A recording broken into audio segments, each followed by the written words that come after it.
эл менен ойногула. Эл менен ойногон бул от менен ойногон. Эл чечип келген ушул мезгилге чейин. Ушул мезгилге чейинки болуп келген төңкөрүштөрдүн бардыгын эл чечти.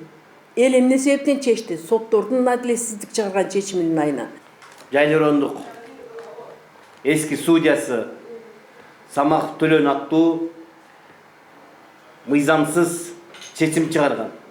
Самахтан кийин Ашым Манабеков деген судья караган. Ашым Манабеков дагы мошенниктердин пользасына ишти бурмалап мыйзамсыз чечимдер чыгарган. Ошол Манабековдун үстүнөн дагы, ошол Самахтын үстүнөн дагы бүгүнкү күнү кылмыш козголуп, Чүй областтык УКМКсынын тергөөсүндө жатат. Эрбол Мусакожоев мага кысым көрсөтүп жатышат. Аябай корголуп атабыз, кордолуп атабыз. Бизди Ген прокуратурадан баштап, МВДсына чейин, комитетке чейин жек көрүп алды. Ошондуктан урматтуу Садыр Нуркожоевич, урматтуу Камчы Кылчаш, жалгыз экөөңүздөр гана калдыңыздар, мен ишене турган. Калгандары бүт ишеничтерин баары кетирди. Мына ол келин Гүйөз Айтмырзаев Максат деген мына ол бала. Муну азыркы учурда Россияга качырып жөнөтүп жиберишкен. Ушул күнгө чейин биз менен бир дагы беттештирүү болгон эмес. Тескерисинче Жороева Күлүмкан аттуу аял менен бул Нарчаева деген коштөө айылынан болот, экөө биригип алып туруп, ошо биздин атыбызга таандык болгон токтом менен буйруктарды жараксыз кылып чыгарып берүү боюнча междүрөндүк сотко бердик деп биздин сотубузду токтотуп койду. Учурун Нарчаева Назира берди деди. Көрүсө ошо менин комнатамда култанып турган комнатадан уурдап алып сотко алып барып тапшырды. Мынакей ошо баягы магазинден алган чектердин немелерин, телефон номерлерин мен колум менен жазып койгон боюнча далилдеп бере алам. Менин колдордум турат. Урматтуу Аксы эли, эч качан бул Нарчаеваны сатам деп аткан, менин атамдын аты коюлган Ташбай базары аттуу 3 кабаттуу имаратты эч кимиңиздер албаңыздар. Ошо Тургунбековичтин бир тууган иниси аким болуп иштеген. Азыркы учурда ушу Октябрьский деби, Серлокту Ленинский деби, анан ушул жерде аким болуп иштейт экен. Бул ошол пряник чыгарып жүргөн, ошол кондитерский цехти чыгарып аткан немелердин бардыгын ушул сатып жүргөн. Булар себеби өздөрү мактанышып сөз чыгарышыптыр. Ал сөздү боюнча мен далилдеп бере алам. Мен булар менен сүйлөшүп койгом мынткем деп. Кече мен жакында Аксы районунда Шакиев өзү барганда, мен өзүнө барганга, катышканга баягы убакыт бербейт сизге дегенинен мен Аксы районунун акимине кайрылып, аким аркылуу арызды бергенге бердим өзүнүн колуна. Бирок ал киши мени тааныбаймын дептир, бирок тааныбайм дегени карандай калп. Бул боюнча кошумчалап ушул жерде айтып коеюн, бул жерде Аксы районунда ошо Шакиевтерге тиешелүү бир жезесине, бир тууган жезесине тиешелүү үй болот. Ошол үйдү булар 2016 жылы толугу менен бурмалоо жолу менен, соттордун чечимдерин бурмалоо жолу менен ошо жезесине ыйгарып берген экен. Биз ошол нерсени кайрадан бизге суранып келгенинен мен ошол ишти Жалал Абад областык райондор аралык сотуна берип, толугу менен ошол бурмалаган жасалган жанагы подделка документтер боюнча биз кайрадан тиги аялга ыйгарып алып бергенбиз. Анан ошону азыр мен ойлойм, бул Нурлан Шакиев, Тургунбековичтер булар өч алуу максатында бизге ошондой эмени көрсөтүп атат деген ойдомун. Үсөнбекович айтып атпайбы? 110 балдан ылдый калган балдардын баары бизди иштеп чоң болот. Аларды ким алды? Абдурахмановдор алды. Капалбаевдор алды, Коңурбаевдор алды. Октябрь Капалбаев Ишеналы Арабаев атындагы университетте окуу бөлүмүнүн башчысы болчу болду. Бүт ушунун баары чечет да. Окуу бөлүмүнүн башчысы болуп алып, жанагы карабайсызбы? Мага бюджетке приказ чыгарышпайт. Бюджеттин акчасы каяка кетти? Анан бир канча мугалим бюджетке сабак берип, жанагы Казакстан менен иштешкен. Акчасынын баарын бердирип, алар Казакстандан окубай, 110 балдан ылдый калган балдардын баары. Арабаев окуган. Арабаевда мугалимдерге акча төлөбөйт, анын компенсация немелери каяка кеткен, туалетке, светке акчалары бар. Бүт Арабаевдан окутканда ошол текшерелек, азыр жатат жазганбыз. Мурунку тиги ректорлордун неме генералдардын убагында болгондо тиги прокуратурада. Муну да көсөм алганышка. Болбосо Казакстандын прокуратурасына жазыш керек. Мен айттым жасалы буна. Ошол жак менен текшердип ачылбай атат деп. Бизди Абдурахмановду караңыз. Улуттук университет ректору аяка жөн калбай жанагы документтерди жасаган мугалимдердин баарын өзүнө алып барып алыптыр. Сиз түрмөдө жатканда биз эле жүрдүк элек го. Колко кылатың, сүрөтүңдү көрсөтүп алып дейсиңер. Мен сүрөтүмдү көрсөтүп бир жерге барып же кызмат турадымбы? Же бир жерде камчы кисилердин атын арты сатып бир иш кылдымбы? Мен сүрөтүгө түшүп алып, мен атын сатып иш кылгандарды сотко кылмышкер жоопкерчиликке тарт дейсиз. Мына бир туугандары кылмыш кылгандарды тартпайсызбы? Жаныңыздагыларды кетирбейсизби? Маң катчыңыз. Төлкө сүйлөгөн сөзү бар экен. Сөз менен мамлекет оңдолсо биз оңдоп коет элек. Сөз боюнча баарыбыз сөзгө чечемиз. Кана оңдолгону? Кана бир дагы мамлекетти оңдогон жок. 3 жылдан бери сизге сабадаш кылгандан башка бир сиздин жаныңызда отуруп мамлекеттен айлык алгандар сизге чачтын кылычалык бир коррупциянын бетин ачып, же бир мамлекеттеги жүргүзүлүп жаткан саясатыңызды колдогон жок. Барган жерде өзүнүн кызмат абалынан пайдаланмак. Ага мисалдарды мына далил келтирип айтып атат. Барган жерини курутмак, барган жерде сиздин атыңызды сатып, пара алып чөнтөккө түшүп камалмак. Андан башка иш жок. Бүгүнкү күндө алып келген сиздин ишенип койгон, кече Зулушевди какшап жүрүп, 3 жыл какшап жүрүп, кетиргендин ордуна келген Асаналиев Максат мырза дагы 2 жолу жарандарды кабыл алып, менин жанымда элдер жүрөт. Келдим, билдиң, билем, сени билем. Сиз бар жокту билип алдыңызбы? Урматтуу жаңы прокурор, сизден аябай эл үмүт кылып атат. 33 жыл мамлекеттик эгемендик алгандан бери жарандардын укугу бир дагы корголгон жок. Сизди бүгүн Садыр Нуркожоевич ушул жоң үлкөн кызматка менин укугу тебеленген жарандарымдын укугун коргоп, мыйзамдуулукту орнотсун деп алып келген. Сиз бардык Кыргызстан жарандарын билгидей же аябай бир Курманкул Токтаралиевичтин биринчи замы болуп иштедиңизби? Мен ушул эфирден пайдаланып айтып кетерим. Келип келелекте билем деп 2 мүнөт кабыл алып, для галочка кабыл алганыңызды токтотуңуз. Кыргызстан эли күйүп бүттү. Кыргызстан эли жон териси менен азапты гана шиттирүүлө шишке кан какшаган карапайым элдин үнүн укпаган бийликтин өкүлдөрүн жоготуңузчу, урматтуу Садыр Нуркожоевич.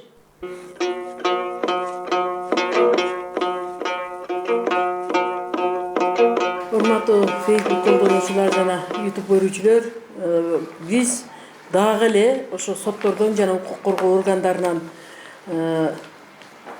адилеттик таппаган жарандар кайрадан биз ушул түз эфирге пресс-конференция бергенге мажбур болуп отурабыз. Себеби кылмышкерлердин бетин ачып, бүгүн өзүбүз кылмышкерге айланып калдык.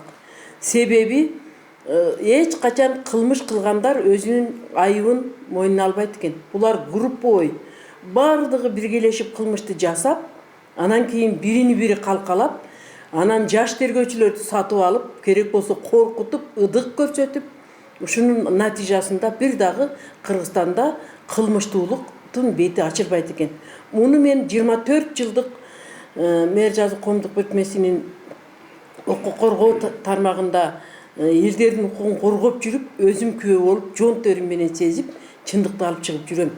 Ошондуктан урматтуу бийлик төбөлдөрү, бирине келтиребиз, бирине кетиребиз, келип кеткенден бир дагы пайда чыккан жок.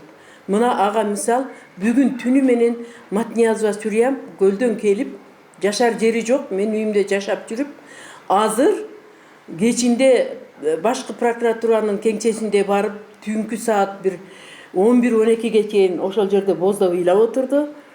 Ыйлап отурса, ошол жердегилер айтат экен, сени ыргалай жөнөттү. Айланайын, мен эмне кылам жөнөтүп? Мен деле тынч уктап, неберелеримди кучактап, жолдошум алдында отура турган айым ошол куракка жеттим. Бирок мен ошентейин, бул ошентсин, бул ошентсин. Бул шорду элдин укугун ким коргойт? Ошондуктан эсиңер барда этегиңер жапкыла. Кудай да бизге табигат дагы оор ачып, табигат дагы бизге кырсык тартып жөнөткөнү жөндөн жөн эмес. Элдин убалы жетип атат. Бүгүн биз ачык кайсыл соттон ким, кайсыл тергөөчүдөн ыдык көрүп, кайсыл тергөөчүлөр элди пытка кылып жаткандыгы боюнча кеңири сөз кылайлы деп, мына менин жанымда отургандар ар бири өзүнүн көйгөйүн айтат. Мен ошого чейинки аралыктагы өзүмдүн ушу коомдук уюмдун жетекчиси катары айтып кетерим, эл менен ойногула. эл менен ойногон бул от менен ойногон. Эл чечип келген ушул мезгилге чейин. Ушул мезгилге чейинки болуп келген төңкөрүштөрдүн бардыгын эл чечти. Эл эмне себептен чечти? Соттордун адилетсиздик чыгарган чечиминин айына. Тергөөчүлөрдүн 25, 10, 20 асты 10 жылга жакын убакыттан бери элдер эмне себептен тергөөдөн тергөөгө, соттон сотко, УКМКдан УКМКга чуркайт. Ар бир чыгып сүйлөп жаткандар Садыр Нуркожоевич менен Камчыбек Кыдыршаевичтин атын атайт. Эмне себептен сиздер аларга бир былк этип койбойсуздар? Же сиздерге эл керек эмес болуп калды бүгүнкү күндө? Эми мен сүйлөй берсем сөзүм көп. Ушу ар бир жабырлануучулар өздөрү айтып берсин. Көңүлүңүздөрдү ушуларга бурайлы. Урматтуу Садыр Нуркожоевич, урматтуу Камчыбек Кыдыршаевич, бүгүнкү күнү соттор менен органдарга такыр ишенип болбой калды. Ошондуктан сизге кайрадан дагы тынымы жок кайрылууга дуушар болуп отурабыз. Ишимдин жагдайын айта кетсем, 2011-жылы Жайлы эски судьясы Самах Төлөн аттуу мыйзамсыз чечим чыгарган. Ошол мыйзамсыз чыгарган чечимдин аркасынан госрегистрден, госнотариустан жана мошенниктер соттолуп, экөө частный нотариустардан розыскага кеткен. Бирок бүгүнкү күнгө чейин 2011-жылдан бүгүнкү чейин ушунчалык укугумду тебелеп терселеп келе жатышат. Бул жерде ушу соттор боюнча маселени кыла кетелик, көйгөйдү айта кетелик. Ошо Самахтан кийин Ашым Манабеков деген судья караган.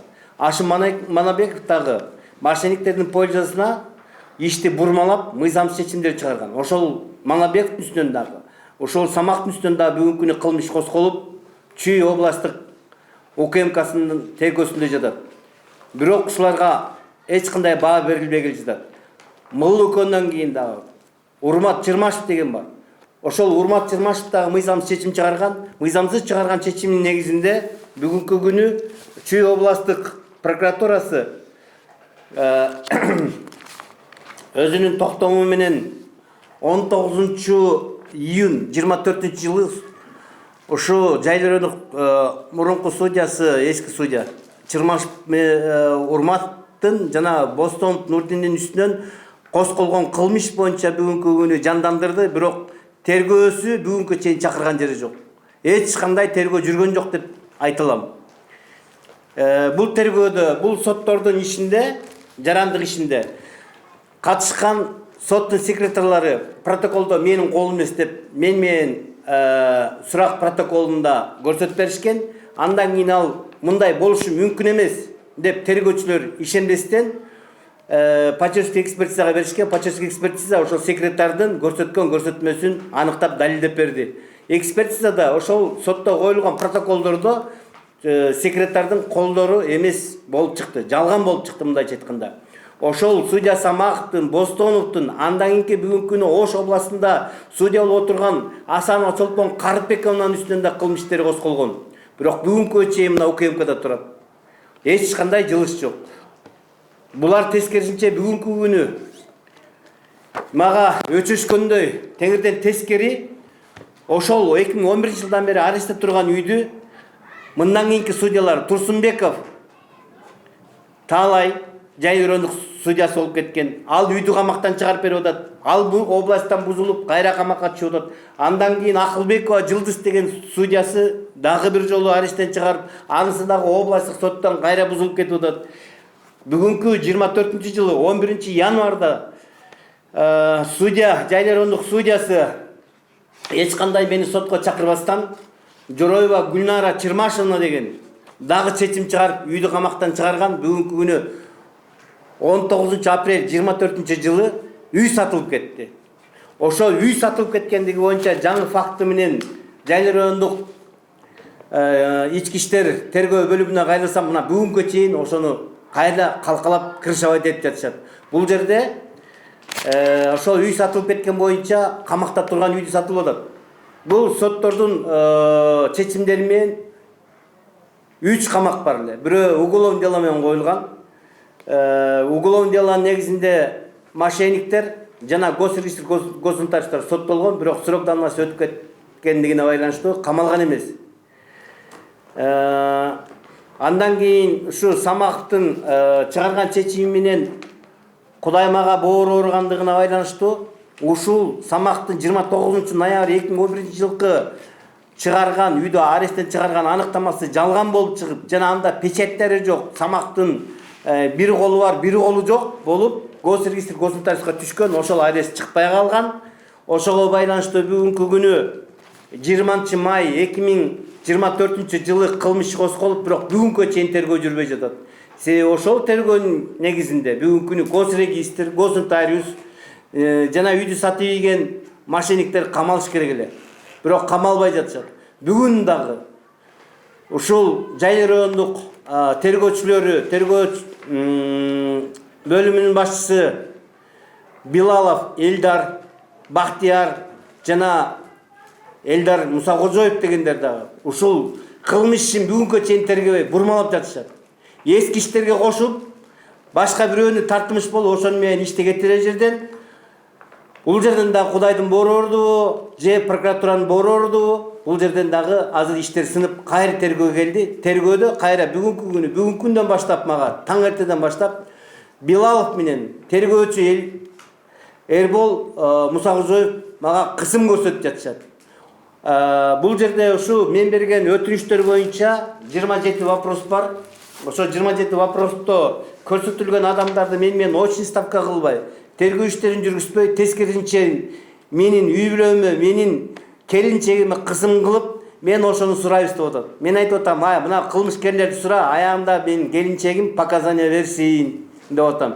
Бирок ага карабай мага телефондон да чалып, СМС кылып жазып дагы мага ушунчалык кысымдар көрсөтүп атат. Кече эле ушу ГСУда, МВДда болгонбуз. Чүй областтык ГУДсунда бүт тергөөчүлөр, кураторлор келген. Ал жерге да мени чыгарып алып туруп, ооба ушул боюнча юридический оценка беребиз деген.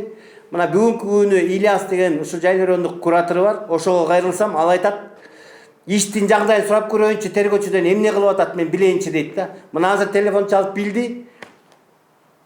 Дайыны жок экен, мындай айткандачы. Ошол иш боюнча дагы эле кече эле ошол жак боюнча кирип атсак, бүгүн да ошо маалыматы жок экен.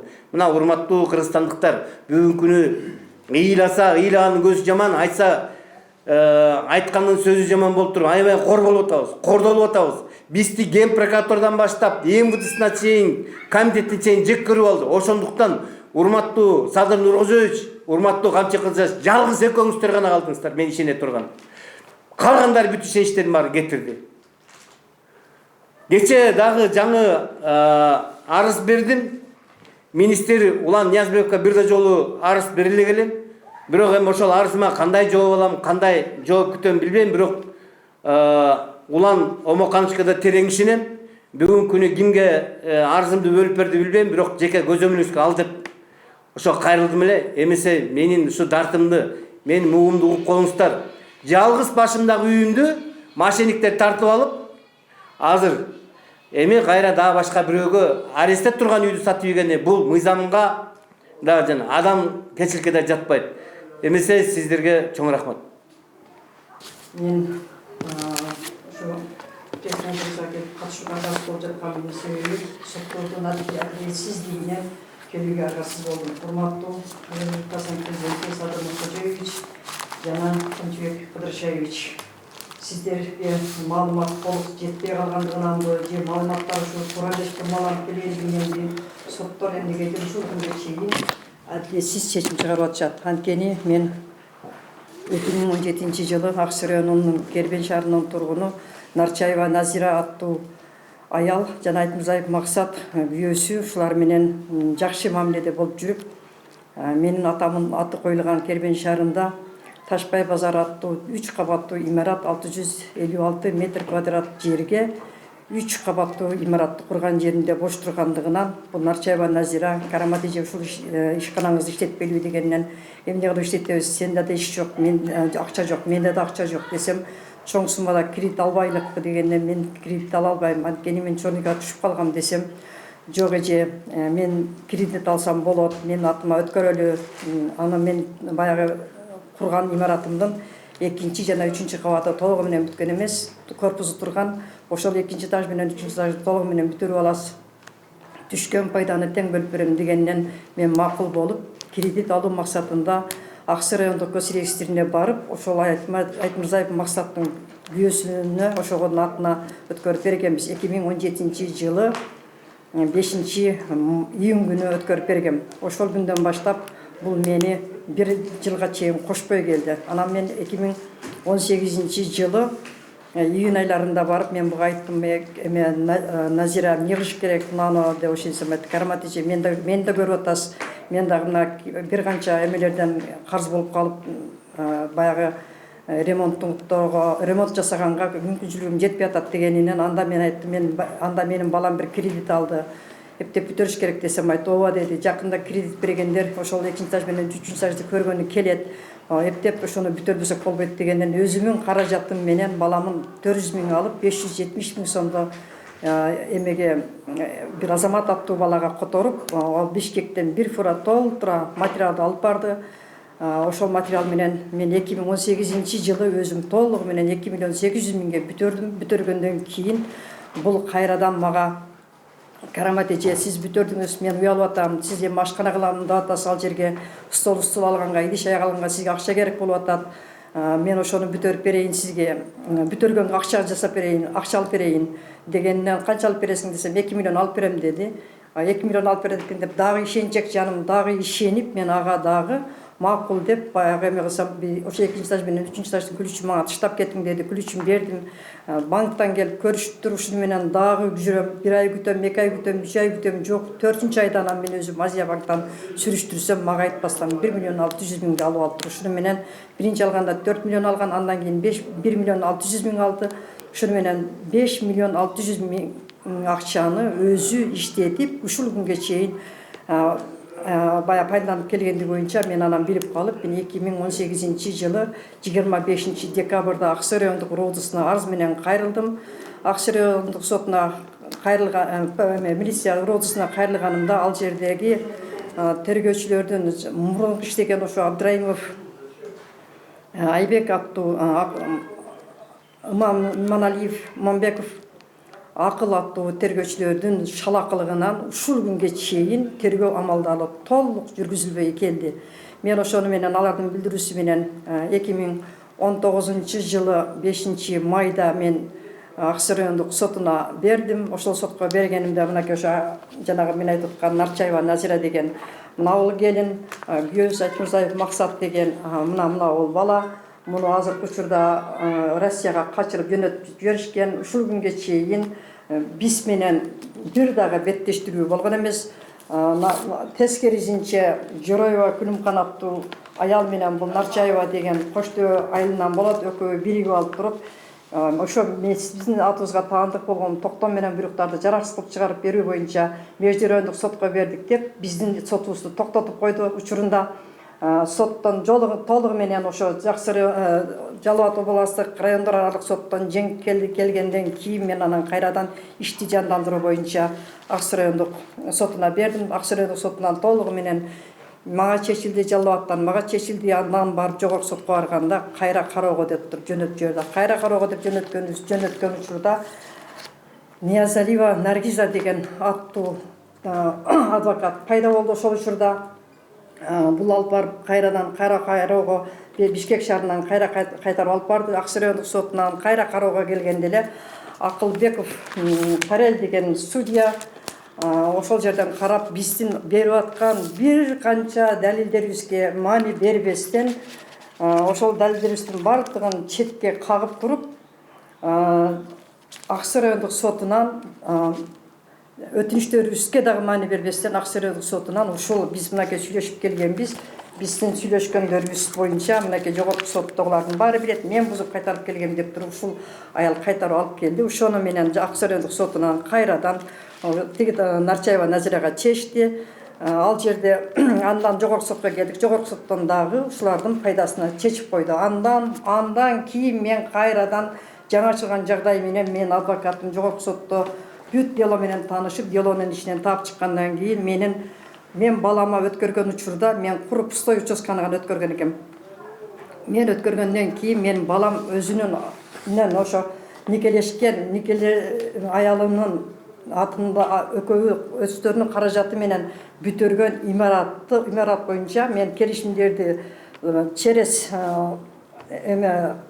факс аркылуу алдырып жогорку сотко биз 22-жылдын 20 майында берсек, жогорку соттун судьясы мынакей Шүкүралиев деген судья иштин ичине берген анын ичинен материалды алып коюп туруп, анан кийин чечимди чыгарып, бул мыйзамсыз чечимди чыгарып туруп, мына бүгүнкү күнгө чейин бизди ушул күнгө чейин орагып жүрөт. Мындан сырткары бизге биз 2017-жылы өткөрүп берип атабыз.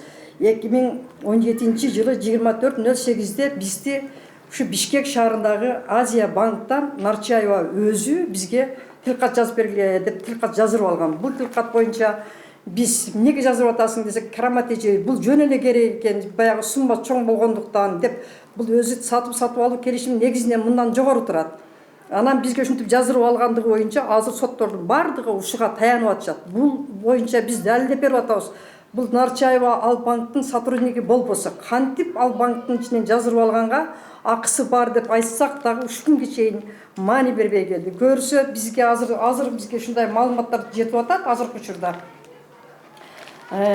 Бул да жогорку кеңештин депутаттарынан аралашкан деген. Мен ачык эле фамилиясын айта алам. Айсара Абдибаева деген депутаттын аралашкандыгы боюнча дагы мен президенттерге кайрылуу жазып, арыз менен кайрылгам. Бүгүнкү күнгө чейин ал боюнча мага эч кандай маалымат бериши элек. Эмне кандай чара көрүлгөнү боюнча Кудай буйруса дагы жазып атам. Азыр мен дагы ошо 90 депутатка дагы кайрылуу жазып, арыз менен кайрылдым.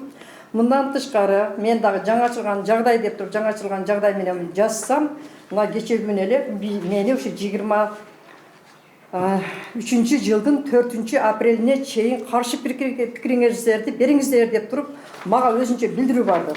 Ал билдирүүдө кайра ошо 23-жылдын 4-күнү карашып, ишти 5-күнү бүтөрүп салышыптыр. Бизди катыштырбай, чакырбай туруп бүтөрүп салышыптыр. Мен бул соттордун чыгарып аткан чечимдерин толугу менен мыйзамсыз деп айта алам. Мыйзамсыз деп айтканга толугу менен негиз бар. Анткени мен ошол 2018-жылы өзүм толугу менен жана мен айтып аткан 2-стаж менен 3-стажды өзүм каражатыма 2.800.000 бүтөрүп, анын ичиндеги калган турган мүлктөрүм 3,5 миллион сомдук мүлкүм бүгүнкү күнгө чейин мен ала албай келем.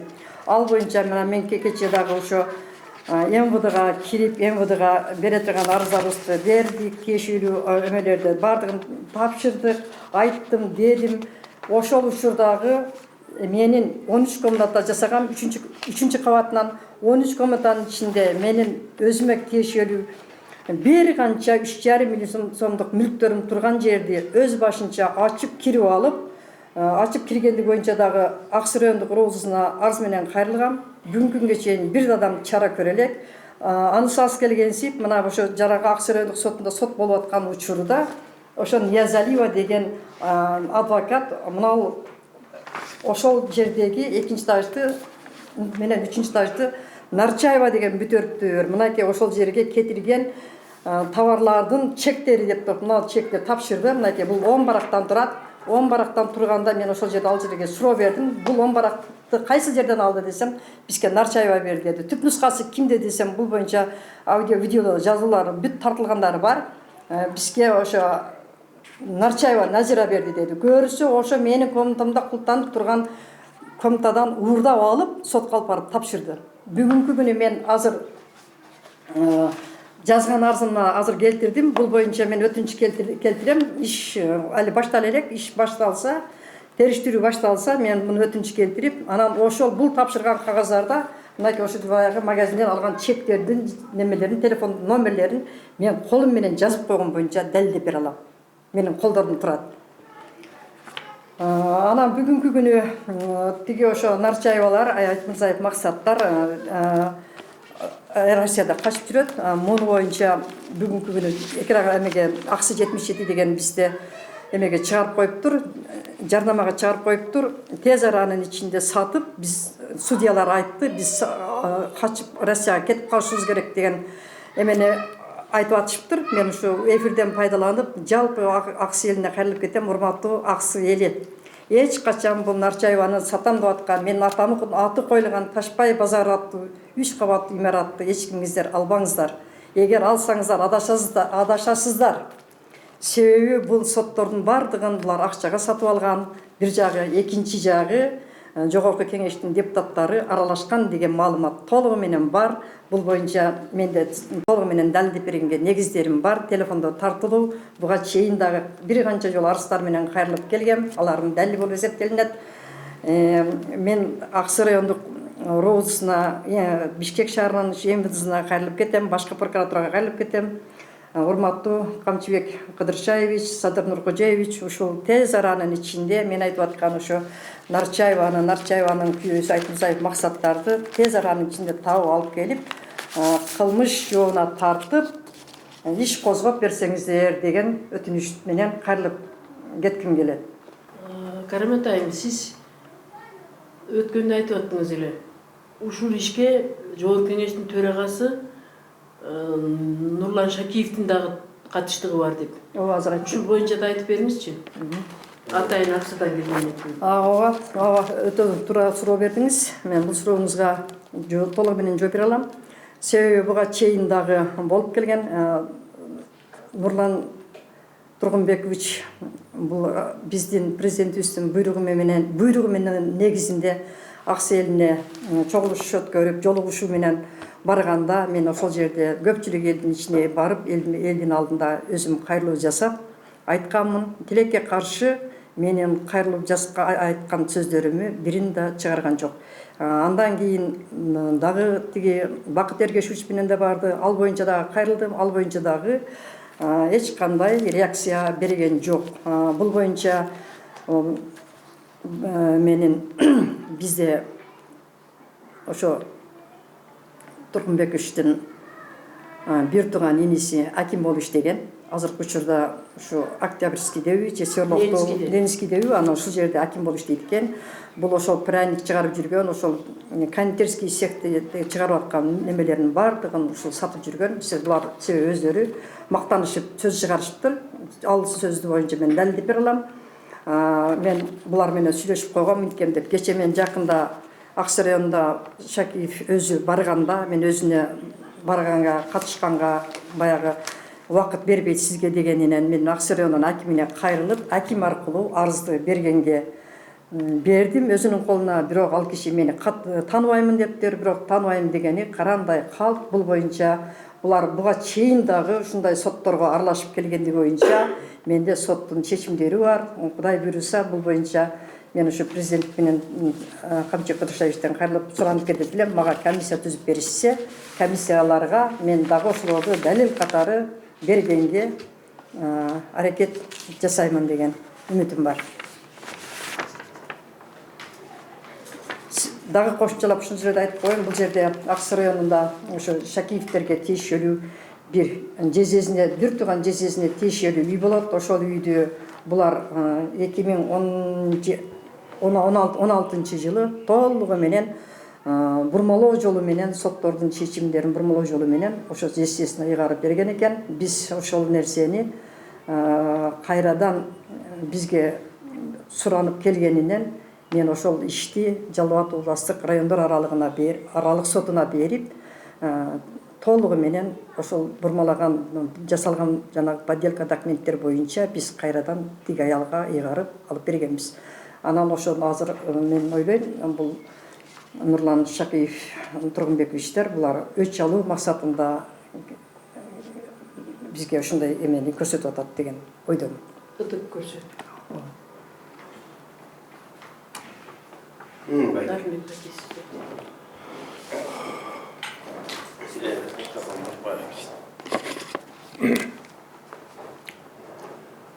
Урматтуу Кыргыз эли, урматтуу Садыр Нуркожаевич, урматтуу Камчыбек Кыдыршаевич.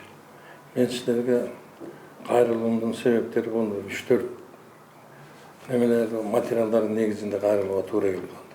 Мен өзүм Шенал Абаев атындагы университетте 2010-2012 жылга чейин иштедим.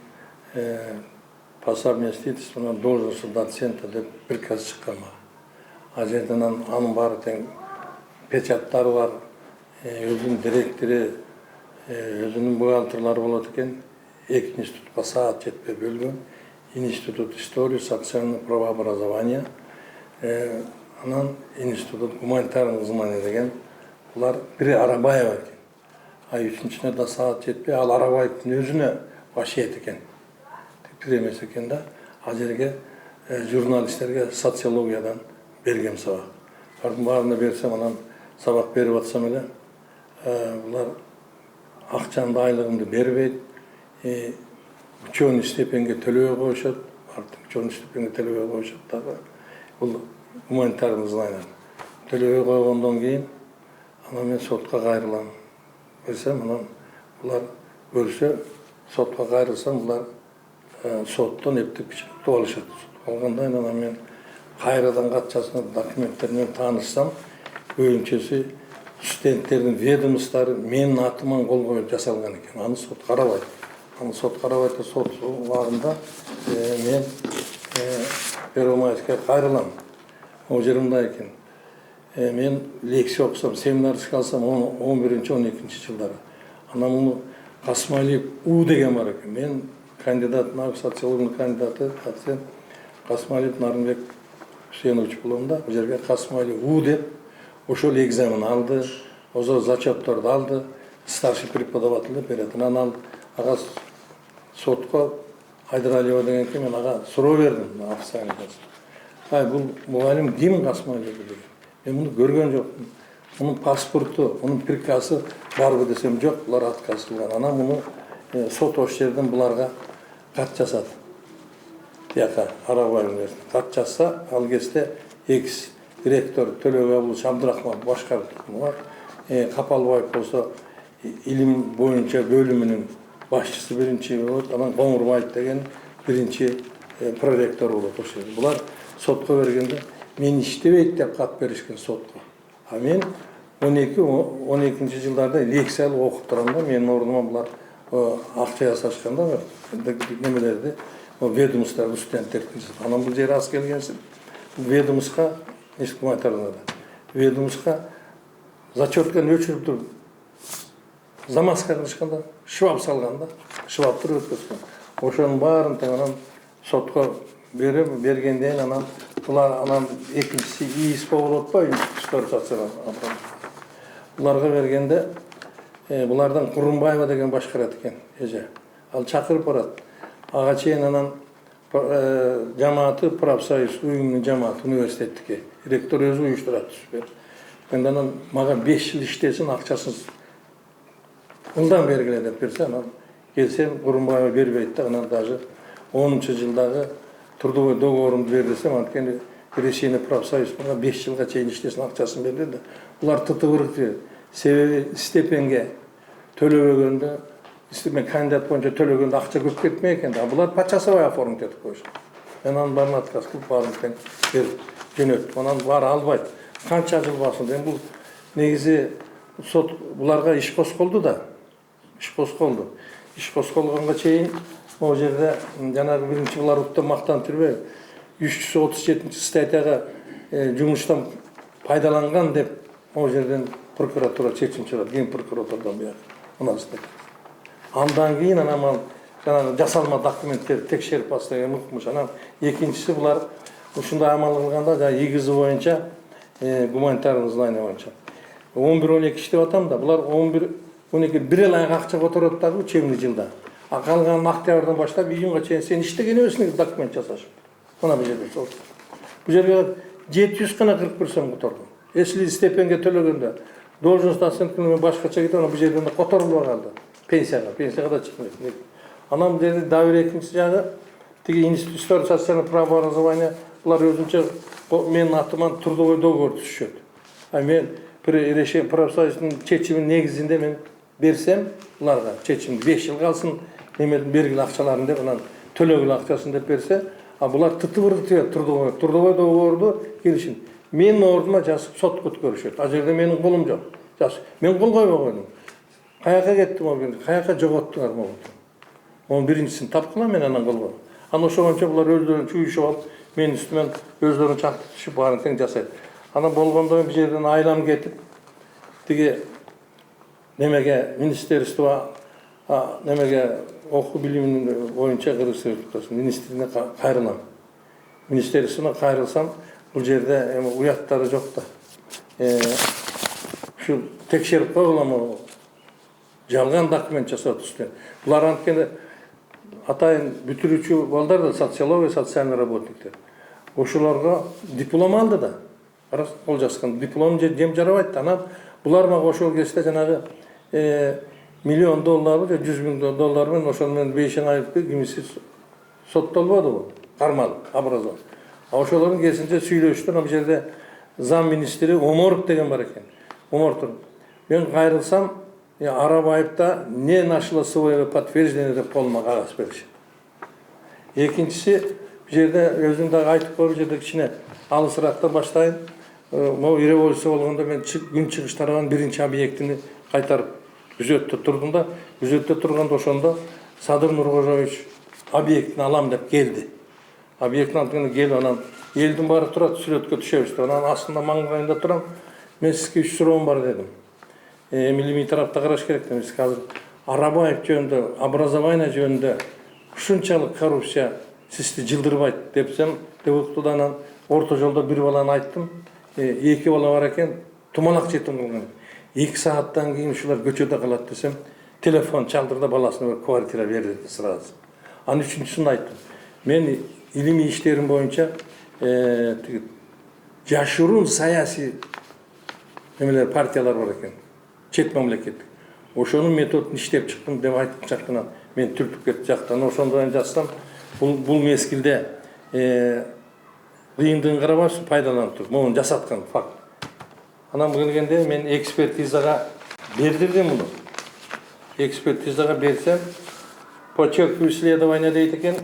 Менин колум эмес болуп чыкты мына жирим. Жасатышканда бүт бойдо муну.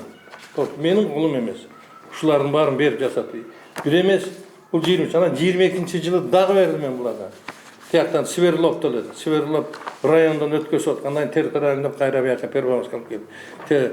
Свердлов району болсо ошол жерден тергөөчүлөр да аябай начар экен. Өз жакта айтып кетпедимби? Болбойт ишени.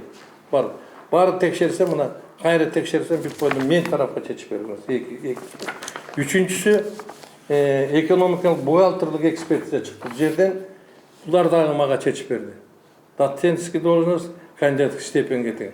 Анан булар жоңгуруп алып 2-3 жерден агада иштебеген, иштесем, кагаз жазсам эле булардын бар келгенде. Булар алдады да. Ушул моментте Төлөк Абылович Абдрахманов, Капалбаев Октябрь, Капалбаев Октябрь азыр Акылбеков Үсөнбекович иштеп атат, Жапаров. Начальник кадр болуп иштеп атат. Караңчы, канчага булардын көзүн жууган. Анан дабыр могу жерде масала айтып турган бар. Акылбек Үсөнбекович айтып атпайбы? 110 балдан ылдый калган балдардын баары бизди иштеп чоң болот. Аларды ким алды? Абдрахмановтар алды.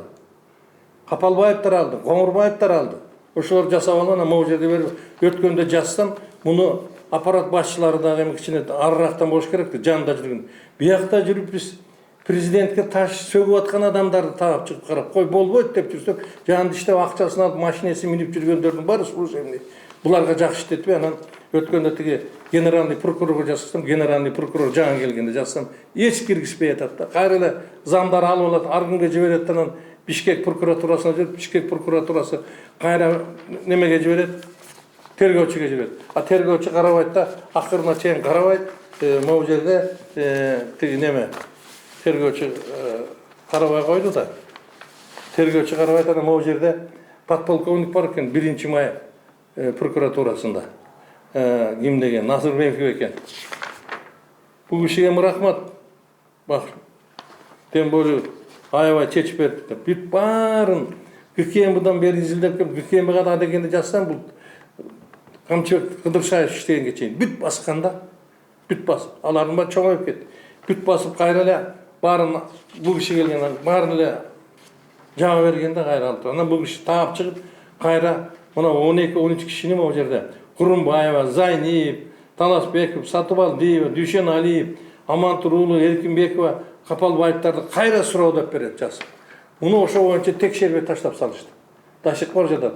Анан айланып кетип могу жерде дагы могу коомчулуктар болгон жакшы экен, могу активисттер могу акыйкат үчүн жүргөн. Бул эжелерге рахмат, бул эжелер кылмыш иши боюнча тиги министерствонун астында бар эмес, кызматтын башчысы тиги Алтайыр мырзага кече жол бөлүмүнүн жетекчиси. Жетекчиси ошолорго алып барып жетип текшерип бияктарын уруштуруп жатат. Эми могу жерден дагы бир жер айтайын.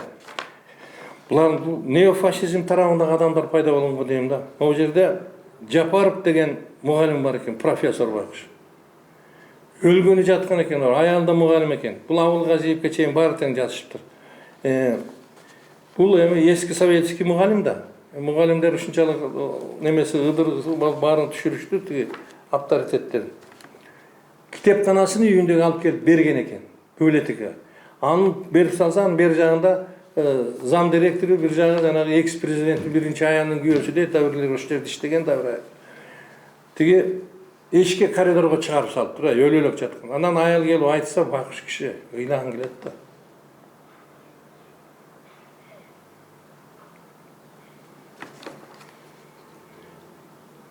Өлгөндөн кийин коридорго чыгарып. Эми ушул адамдар 110 балдардан алган балдарды бар ыйлайт.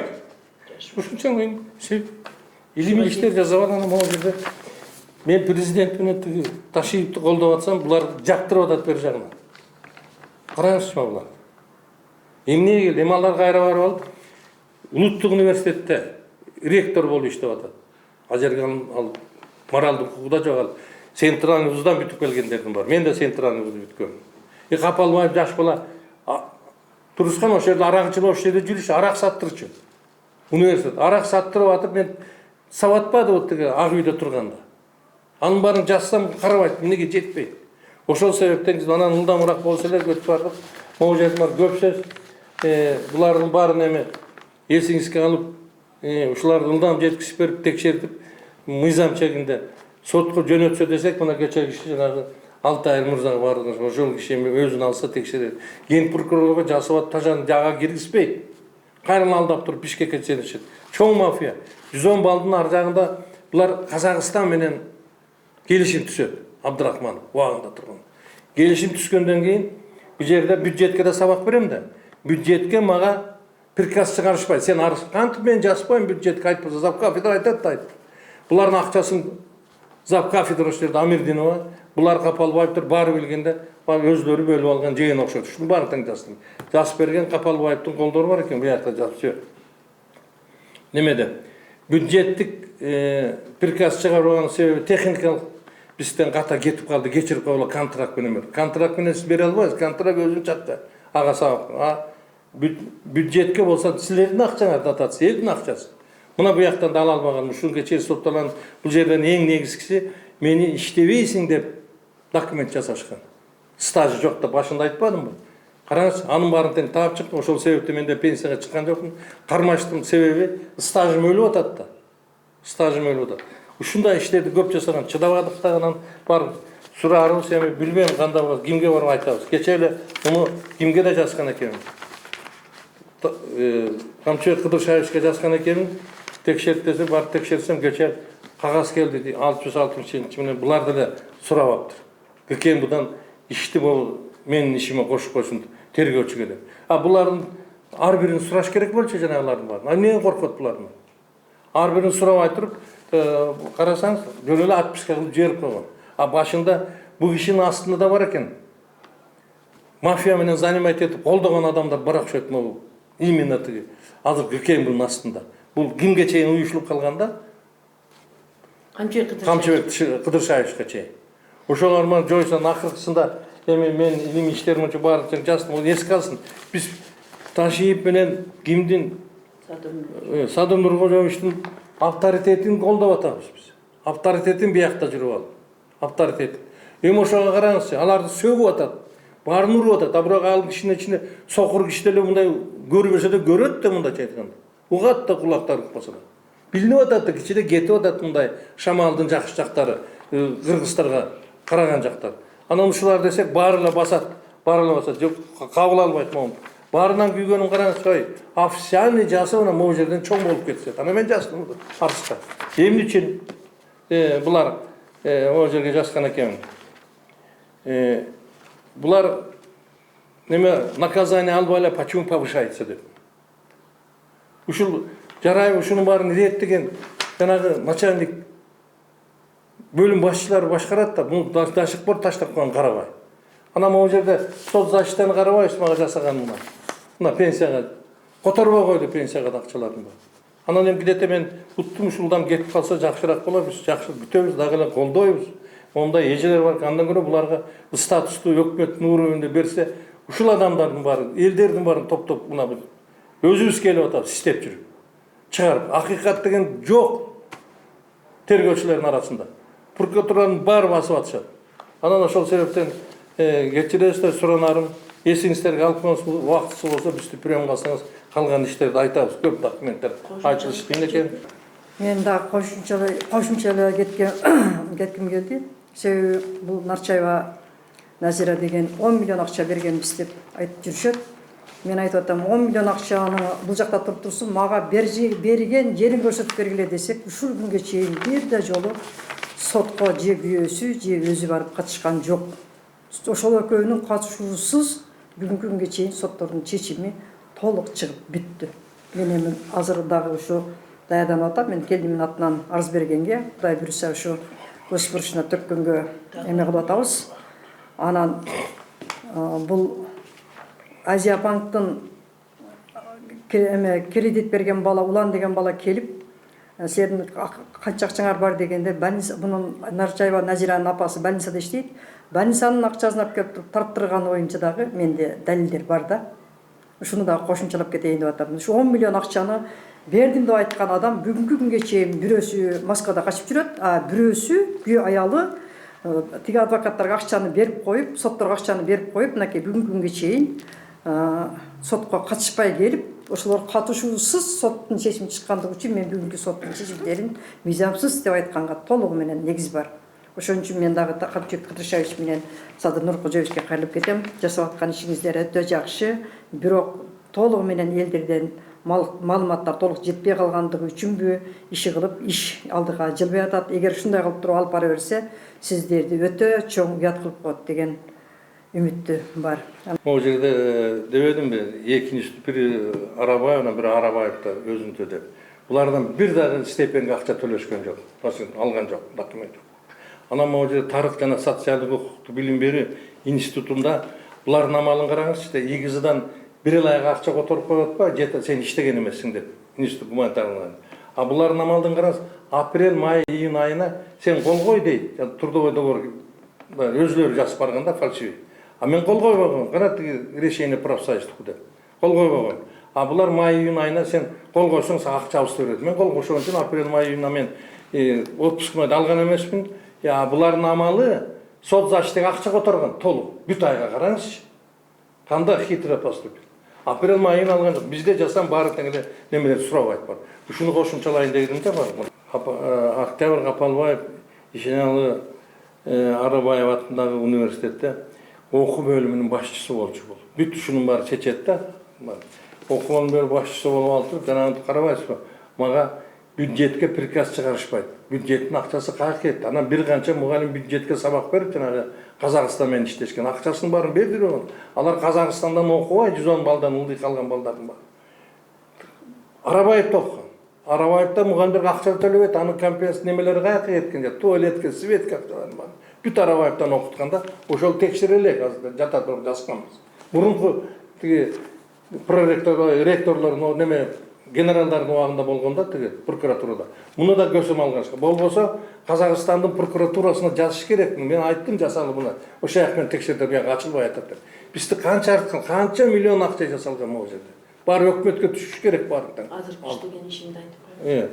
Баарын тең жасашкан. Могу жерде ишенал ким Октябрь Капалбаев премьер-министрде тиги Жапаров Акылбек Сөнбекович да кадр бөлүмүнүн башчысы республикада. Булар кайдан ана? Мен илбой иш жазсам эле телефонду алышат, экинчи күн жумуш сурап барсам, булар колума берип коет резюмени. Булар башкарат. Караңыз, ушуларга коштурса моралдык жактан укуктары жок. Абдрахмановду караңыз. Улуттук университет ректору аяка жөн калбай, жанагы документтерди жасаган мугалимдердин баарын өзүнө алып барып алыптыр. Ушу болбойт да караңыз. Ал жерде бүт башка жактан центральный вузду бүтүп келген мугалимдар, момундай улуттук университет бирөө эле. Университеттер ар бир прекрасникте болбойт да ошо. Эч нерсени алсак. Рахмат. Мен жыйынтпайм. Мына өзүңүздөр күбө болгондой эле ар бир ак үйдө, көк үйдө жетекчи болгондордун туугандары барып алып жерлерде кылмышкерлердин талкалагычы, кылмышкерлердин укугун коргоочу болуп отурат. Буга мына биздин экс кеткен генеральный прокурор, башкы прокурорубуздун иниси ошто кандай Рыскул Зулушев эмне деген кылмыштарды жасады. Ошонун айынан өзү дагы аны калкалап, өз арызы менен кетиришип, бүгүнкү күндө мына Кара Суу районунда Чолпонбек Абикеев биздин азыр президентибиздин кеңешчиси барып алып, күндө бир мамлекетке жакшы иш кылгандарды подстава кылып карматып, иниси Кара Суу районунун акими. Силер эмне? Биз туугандарыңар аркылуу кылмыш жасаткан, кылмыш кылыш үчүн өлкөнү башкарып атасыңарбы? Менин тилимди кырсаңар кыркарсыңар, менин мойнумду башымды кырсаңар кыркаларсыңар, менин тилимди кырка албайсыңар. Көрүп турган чындыгымды мен айтпасам, анда мага да убал жок. Ошондуктан мына Капалов Октябрь иним ушундай жакшы концепцияны алып бардык эле. Абдымелик Кудайбердиев экөөбүз. Бүгүнкү күндө азыркы мен азыр ушул кишинен азыр угуп мен таң калып отурам. Силер өлкөнү оңдош үчүн келгенсиңерби же ойрон кылыш үчүн келдиңерби? Барыңар. Садыр Нуркочоевич, сиз түрмөдө жатканда биз эле жүрдүк элек го. Колко кылатың сүрөтүңдү көрсөтүп алып дейсиңер. Мен сүрөтүмдү көрсөтүп бир жерге барып же кызмат турадымбы? Же бир жерде канча силердин атыңарды сатып бир иш кылдымбы? Мен сүрөтүгө түшүп алып, мен атын сатып иш кылгандарды сотко кылмышкер жоопкерчилигине тарт дейсиз. Мына бир туугандары кылмыш кылгандарды тартпайсызбы? Жаныңыздагыларды кетирбейсизби? Маңкатчыңыз Төлкө сүйлөгөн сөзү бар экен. Сөз менен мамлекет оңдолсо биз оңдоп коет элек. Сөз боюнча баарыбыз сөзгө чечемиз. Кана оңдолгону? Кана бир дагы мамлекетти оңдогон жок. 3 жылдан бери сизге сабадаш кылгандан башка бир сиздин жаныңызда отуруп мамлекеттен айлык алгандар сизге чачтын кылычалык бир коррупциянын бетин ачып, же бир мамлекеттеги жүргүзүп жаткан саясатыңызды колдогон жок. Барган жерде өзүнүн кызмат абалынан пайдаланмак. Ага мисалдарды мына далил келтирип айтып атат. Барган жерини курутмак, барган жерде сиздин атыңызды сатып, пара алып чөнтөккө түшүп камалмак. Андан башка иш жок. Бүгүнкү күндө алып келген сиздин ишенип койгон, кече Зулушевду какшап жүрүп, 3 жыл какшап жүрүп, кетиргендин ордуна келген Асаналиев Максат мырза дагы 2 жолу жарандарды кабыл алып, менин жанымда элдер жүрөт. Келдим, билдиң, билем, сени билем. Сиз бар жокту билип алдыңызбы? Урматтуу жаңы прокурор, сизден аябай эл үмүт кылып атат. 33 жыл мамлекеттик эгемендик алгандан бери жарандардын укугу бир да корголгон жок. Сизди бүгүн Садыр Нуркочоевич ушул жоң үлкөн кызматка менин укугу тебеленген жарандарымдын укугун коргоп, мыйзамдуулукту орнотсун деп алып келген. Сиз бардык Кыргызстан жарандарын билгидей же аябай бир Курманкул Токтаралиевичтин биринчи замы болуп иштедиңизби? Мен ушул эфирден пайдаланып айтып кетерим. Келип келелекте билем деп 2 мүнөт кабыл алып, для галочка кабыл алганыңызды токтотуңуз. Кыргызстан эли күйүп бүттү. Кыргызстан эли жон териси менен азапты гана шиттирүүлө шишке кан какшаган карапайым элдин үнүн укпаган бийликтин өкүлдөрүн жоготуңузчу, урматтуу Садыр Нуркочоевич. Бүгүн сизге суранарымыз, Садыр Нуркочоевич, өзүн өзү билген, сизге кеңешчи болуп, сиздин жаныңызда үлпүлдөп жүрүп, бир туугандарын бар жерге таратып, калкалагычтарыңыздын барын жоготпосоңуз, мамлекет барып сазга тыгылды. Ачык сөздү мен айтам, анткени мен мамлекетимди сүйөм. Мен сизди урматтайм, сыйлайм. Ошондуктан биз чындыкты биз ачык айтып атабыз. Биз пактакор эмеспиз. Биз сизге күйгөн үчүн айтып атабыз. Мамлекетибизди сүйгөн үчүн айтып атабыз. Сизди актап берген Зулушев каршылыгы тоймок турган бүтүн дүйнө жүзүндөн виллаларды алып тойду. Базарбековуңузду актадыңыз, койдуңуз. Бир сотко реформа жасаган жок. Бардык кызмат кылгандарыңызды тойгоздуңуз. Эми карапайым элди дагы бир карап коюңуз. Карапайым эл сизден акча сурабайт, нан сурабайт. Карапайым эл укук коргоо органдарынан чындыкты ушулардан калыс адилет чечимди чыгарат. Бардыгы коррупциянын бетин ачып келип отурат. Мына эмне деген ушулардын баары сизге жардам билсеңиз. Дос күйдүрүп айтат, душман сүйүндүрүп айтат. Душман сизди болду 3 жылдан бери пактап отурдуңуз. Эми жер басып элди дагы көрүңүз. Мен айтарым ушул.